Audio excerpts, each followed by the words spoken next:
Something happens when a woman turns 40.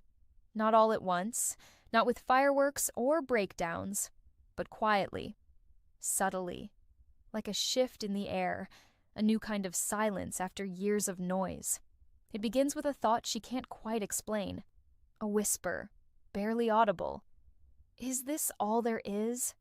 For years she's been everything, the reliable one, the planner, the giver. She's built homes, raised children, cared for parents, held careers together with sheer determination. She's fixed problems no one saw, remembered birthdays no one else would, and stayed strong when others fell apart. And yet, somewhere along the way, she forgot herself. Her reflection changed. Her laughter softened. Her dreams got buried under responsibility, routine, and the quiet ache of being needed but not truly seen.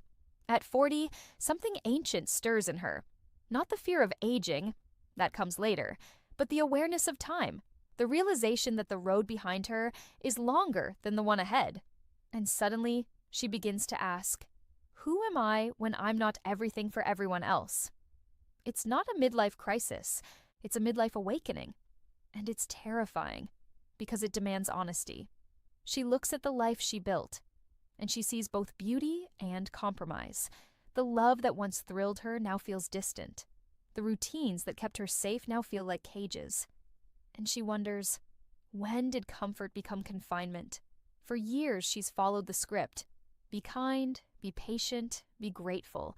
But deep down she feels a pulse of rebellion, a longing to feel alive again, not just useful. To be more than someone's mother, partner, employee, or friend. To be herself, raw and unfiltered. No one warns women about this awakening. Society romanticizes youth and motherhood, but says nothing about the sacred chaos of midlife. They tell her to fight the years, buy the cream, hide the gray, smile more. But no one tells her that 40 can be the doorway to her real self, a portal to the woman she was always meant to be. Because when the world stops clapping for what she gives, she must learn to clap for herself. The awakening doesn't come gently. It arrives in the middle of the night, when she can't sleep, scrolling through memories, feeling both proud and strangely empty. It arrives in the grocery store aisle, when she realizes she doesn't even know what she likes to eat anymore. She's been cooking for everyone else for so long. It arrives in the mirror, when she catches her own eyes and wonders, when did I stop recognizing you? This awakening can look like sadness, but it's not sadness. It's truth breaking through the surface. It's the soul whispering, it's time. Time to stop apologizing for existing. Time to stop chasing approval that never comes. Time to stop shrinking to make others comfortable. At 40, a woman begins to see through the illusions.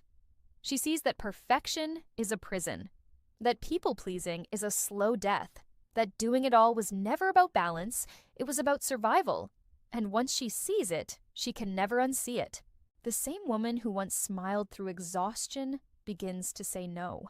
Not out of anger, out of clarity. She starts to reclaim her energy like a sacred resource. She protects her peace as fiercely as she once protected her family. She begins to remember the girl she used to be, the one who loved to paint, to dance, to sit under trees and dream. The one who believed she could do anything, before the world told her to be realistic. At 40, she finds that girl again. And this time, she refuses to let her disappear. The beauty of midlife isn't in youth regained. It's in power reclaimed.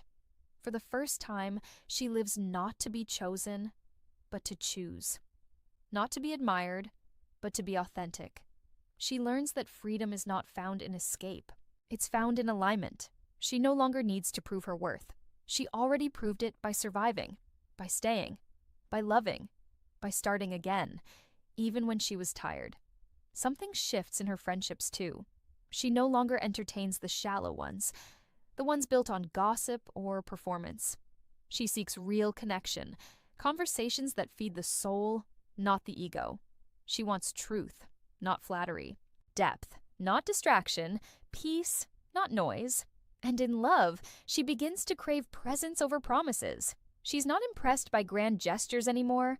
She's moved by small consistencies, by someone who listens, by safety, not spectacle, by eyes that truly see her, not the mask she's worn for years.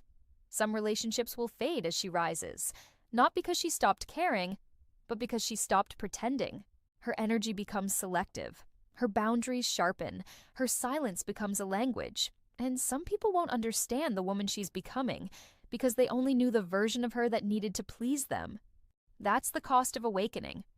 You lose what was built on illusion, but you gain what's built on truth. There will be days she feels lost between worlds. Too old for who she was, not yet comfortable in who she's becoming. That's the sacred in-between. It's not failure, it's transformation. And like any transformation, it requires shedding. She sheds expectations. She sheds the need to explain herself. She sheds identities that once fit, but now suffocate. And yes, it hurts, because endings always do. But underneath the pain is lightness. Because awakening is not about becoming someone new. It's about remembering who you are beneath the noise. The world tells her to chase youth, but she starts chasing peace instead. She starts choosing rest over rushing, solitude over approval, presence over performance.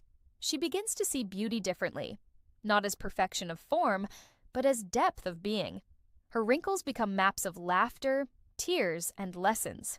Her eyes carry galaxies, evidence that she has lived, loved, lost, and risen again. At 40, she no longer wants to be desired by everyone. She wants to be understood by herself. She realizes that validation is addictive. But peace is priceless. The world told her her best years were behind her. They were wrong. Her best years begin the day she decides to stop living on autopilot. The woman who wakes up after 40 is dangerous. Not because she's angry, but because she's finally free. She no longer needs permission to rest.